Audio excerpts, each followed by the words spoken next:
गठबंधन में किसकी स्थिति अच्छी किसकी खराब। नीतीश जी ने आपके सारे आकलन को 180 डिग्री घुमा दिया, तो अभी कितनी बार उसको फिर से घुमाएंगे आपको हमको पता नहीं है। एक बार वो फॉर्मेशन 24 के बाद या 24 के इलेक्शंस के आसपास क्लियर हो जाए, फिर उस पर विश्लेषण हो सकता है कि किसको एडवांटेज है किसको डिसएडवांटेज है, कौन जीतेगा कौन हारेगा। आज की स्थिति में तो फॉर्मेशन ही फिक्स नहीं है। आवाज आ रही है? नमस्कार। जैसा आपको पता है 2 मई को मैंने पटना में प्रेस वार्ता के जरिए इस बात की घोषणा की थी कि बिहार में एक नई राजनीतिक व्यवस्था बनाने के लिए एक जन सुराज के नाम से अभियान शुरू कर रहे हैं। इस पूरे सोच के पीछे जो ये प्रयास है, इसके पीछे जो सोच है वो ये कि बिहार में एक नई राजनीतिक व्यवस्था बनाने के लिए सिर्फ राजनीतिक दल बनाकर चुनाव लड़ना और जीतना वो काफ़ी नहीं है। बिहार में अगर बिहार की स्थिति को बेहतर करना है, बिहार के लोगों के लिए एक बेहतर बिहार बनाना है, उसके लिए ज़रूरी है कि जो राजनीतिक दल बने या कोई नई राजनीतिक व्यवस्था बने उसमें समाज के सही लोगों का प्रतिनिधित्व हो। ऐसे लोगों को ढूंढकर समाज से निकाला जा सके जो समाज की नज़र में सही लोग हैं, उनके साथ एक ऐसी व्यवस्था बनाई जाए, एक ऐसा दल बनाया जाए जो किसी एक व्यक्ति, एक परिवार या किसी एक समाज का दल न हो, वो बल्कि बिहार के उन सारे सही लोगों का दल हो जो इस व्यवस्था से जुड़कर एक बेहतर बिहार बनाने के लिए संकल्पित हैं या होना चाहते हैं। कहते हैं कि आज़ादी से पहले जो कांग्रेस थी उस व्यवस्था से मैं प्रभावित हूँ, और कहीं ना कहीं ये जो दल या जो प्रयास, ये जो व्यवस्था बनाने की कोशिश हो रही है वो उसी सोच से प्रेरित है। जैसा आप अगर ध्यान देंगे कि आज़ादी से पहले जो उस समय की कांग्रेस थी वो एक ऐसी लोकतांत्रिक व्यवस्था थी जिसमें समाज का कोई व्यक्ति अब जुड़कर आज़ादी की लड़ाई में योगदान कर सकता था। उस समय की कांग्रेस किसी परिवार, किसी व्यक्ति, किसी समाज, किसी एक जाति की कांग्रेस नहीं थी। आज़ादी में जो लोग भी बड़े लोग थे, जिसको भी हम और आप आज़ादी का बड़ा लीडर मानते हैं, नेता मानते हैं, अगर आप ध्यान से देखेंगे तो आपको पता चलेगा कि ज़्यादातर लोग कांग्रेस के थे। आपको हमको ये सोचना चाहिए कि वो सब कांग्रेस के ही क्यों थे, या ज़्यादातर लोग कांग्रेस के ही लीडर क्यों थे।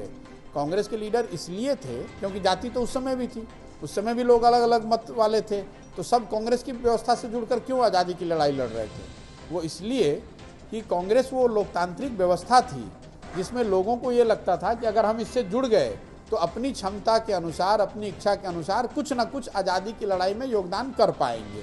आपने देखा होगा जिसकी क्षमता ग्राम के स्तर, गांव के स्तर पर काम करने की थी उसने गांव के स्तर पर काम किया, किसी ने प्रखंड के स्तर पर काम किया, कोई जिले के और देश के स्तर पर काम किया, कोई जेल भरो आंदोलन का हिस्सा बना, कोई धरने पर बैठा, कोई पेपर निकाला, कोई जाके रेलवे लाइन उखाड़ा, कोई किसी ने अहिंसा का पाठ पढ़ाया, कोई जाके गोला बारूद लूट कर आया। ये जो जिसकी क्षमता थी वो ये कर सकता था कांग्रेस से जुड़कर, क्योंकि तो स्वाभाविक है कि आप चुनाव तो उसके बाद लड़ेंगे ही।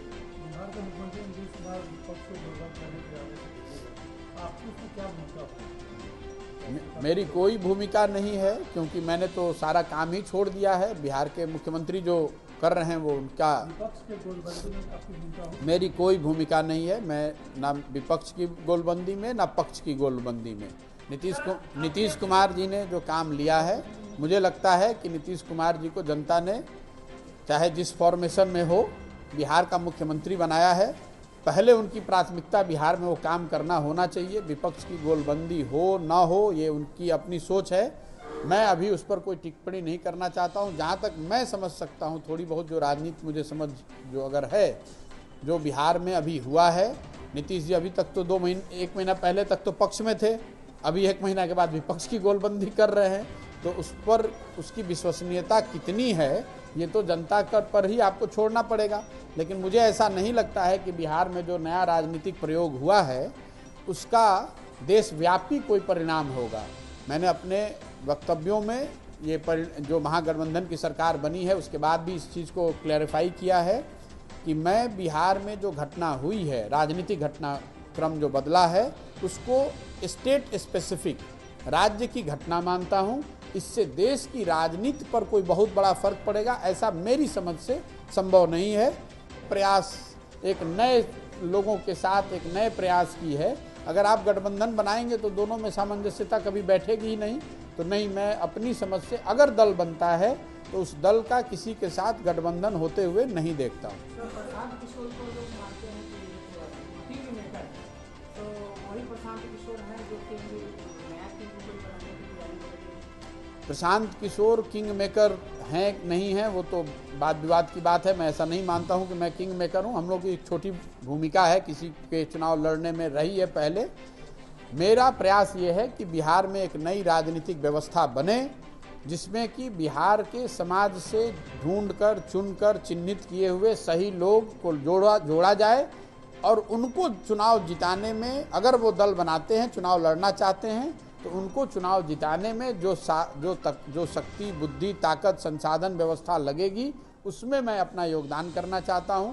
मैं ये चाहता हूं कि बिहार में ऐसी व्यवस्था बने, क्योंकि मेरी अपनी समझ ये है कि बिहार की जो आज दुर्दशा है, बिहार देश का सबसे गरीब और पिछड़ा राज्य है। बिहार में सबसे ज़्यादा देश के गरीब लोग रहते हैं। बिहार में सबसे ज़्यादा अशिक्षित लोग देश के रहते हैं। गरीबी रेखा से सबसे नीचे रहने वाले सबसे ज़्यादा लोग बिहार में हैं। सबसे ज़्यादा पलायन बिहार से हो रहा है। इन स्थितियों को बदलने के लिए ये ज़रूरी है कि समाज में जो लोग हैं, जो धरती की समझ रखते हैं, जिनकी ताकत है, जिनकी समझदारी है, जिनमें काबिलियत है, ऐसे लोगों को राजनीति से जोड़ा जाए। और उनको हमको ऐसा लग रहा है कि ये 17 में एक बार उन्होंने एनडीए में किया और फिर अभी दूसरी बार कर रहे हैं, ऐसी बात नहीं है। अगर आप देखेंगे 2012 से, जब से नई भाजपा या भाजपा अंडर मोदी का जो प्रादुर्भाव हुआ है, उसके बाद से बिहार में जो राजनीतिक अस्थिरता का दौर शुरू हुआ है, तो 2012 से 2022 में 10 साल में सरकार का 6वां प्रयास है। आपको याद होगा 12 तक एनडीए की सरकार थी, उससे नीतीश जी अलग हुए, फिर वो उन्होंने माइनॉरिटी की सरकार चलाई, फिर 14 में चुनाव हार गए तो मांझी जी को फिर बनाया, फिर 6-8 महीने के बाद मांझी जी को हटाकर फिर बने तो वो तीसरा फॉर्मेशन हुआ, खुद से बने, फिर महागठबंधन के साथ सरकार चुने तो वो चौथा प्रयास हुआ, फिर वापस एनडीए में चले गए तो 5वां हुआ, फिर अभी वापस महागठबंधन में चले गए। तो ये 10 साल में सरकार का 6वां फॉर्मेशन है। आप लोग ये चाहते हैं कि 25 में क्या होगा? 25 में अभी 3-4 साल बाकी है। जब भी कोई फॉर्मेशन बनता है तो आप यही पूछते हैं कि भाई इसका भविष्य क्या है। आप देखिए अभी 1 साल 2 साल में ये फॉर्मेशन कितने दिन तक रहेगा, कितने दिन तक चल पाएगा, इस पर कोई दावा नहीं। हाँ, ये जरूर दावा है कि भाई नीतीश कुमार हैं तो किसी न किसी फॉर्मेशन में वहाँ बने रहेंगे। अभी तक का तो अनुभव यही बताता है, पिछले 10 साल में चाहे फॉर्मेशन कुछ भी हो, नीतीश कुमार मुख्यमंत्री बने रहेंगे। 25 तक बने रहेंगे। जब तक अगला चुनाव नहीं हो तब तक तो जरूर बने हुए हैं। 25 में कुछ बदलाव हो, गठबंधन में किसकी स्थिति अच्छी, किसकी खराब। नीतीश जी ने आपके सारे आकलन को 180 डिग्री घुमा दिया, तो अभी कितनी बार उसको फिर से घुमाएंगे आपको, हमको पता नहीं है।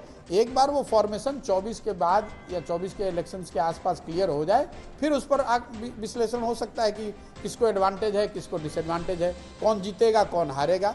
आज की स्थिति में तो फॉर्मेशन ही फिक्स नहीं है।